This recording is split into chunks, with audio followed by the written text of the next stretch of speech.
I'm Ren Perkins. I'm a Quandamooka man from Minjerribah, which is North Stradbroke Island, and have connections to Waka Waka through my grandmother at Cherbourg and my grandfather, who was born at Eidsfeld.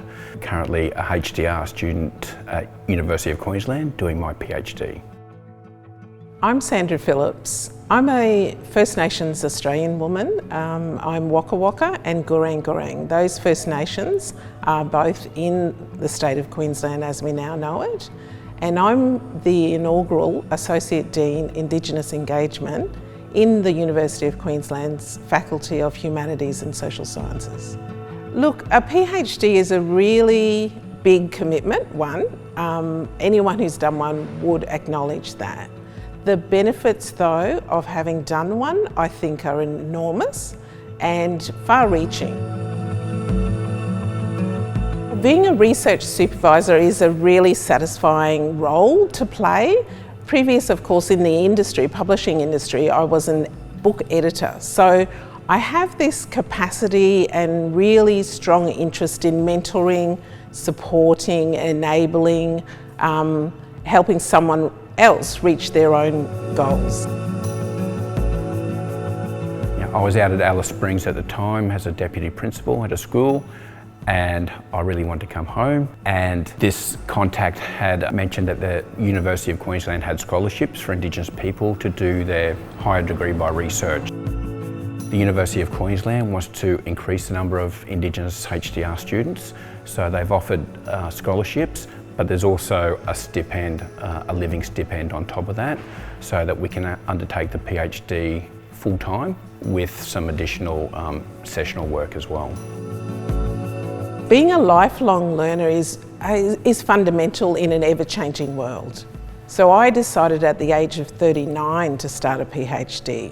Doing a PhD meant that I could actually drop my children off at school each morning and pick them up. I could spend quality time on my research during the day and be around them while I was satisfying my own intellectual needs. There's no normal day, but I suppose I try and just get up, do whatever I need to do, try and get some exercise in, but then try and do some writing in the morning. And then so the afternoon I can just do some planning if I need to do some preparation work for my whatever course I'm teaching on. And yeah, so that's a normal day. Look, I think passion isn't really a problem for academics and researchers. I think fundamentally that's why we choose to be in the academy or in higher education. So I've often had to reflect for myself on why I've chosen higher education. And I think it's because it allows for passion. It allows for a commitment to clear, well-researched, rigorous ideas and the communication of them. So how does one maintain passion in one's own research? I think they're part of the same dynamic. What advice would I give to someone considering doing a PhD? Come with passion, come with a great topic, find your people, find your supervisors, find your peers, throw yourself into the journey and keep your options open on where you think your PhD is going to take you to. It could take you into the academy, it could take you into industry.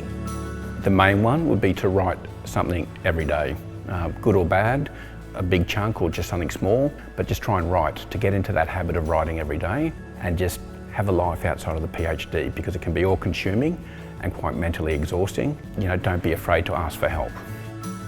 So a PhD stands for Doctor of Philosophy, and HDR of course stands for Higher Degree by Research. So when I'm talking with our peoples in our communities, Indigenous communities, it's really important to make all of that very clear and transparent, what those things actually mean and how they actually then get experienced and achieved. The role that I have in Indigenous engagement is part of a wider agenda of the employment of Aboriginal and or Torres Strait Islander people in the academy. So We have Indigenous lecturers, we have Indigenous researchers, and we have Indigenous staff in non-academic roles as well. So making a modern university inclusive of Aboriginal and or Torres Strait Islander people is part of what's required to attract our own people into higher degree bioresearch journeys. So having a reframing of what knowledge is and having Indigenous intellectual leadership of that is really important, and that's what we have at the University of Queensland.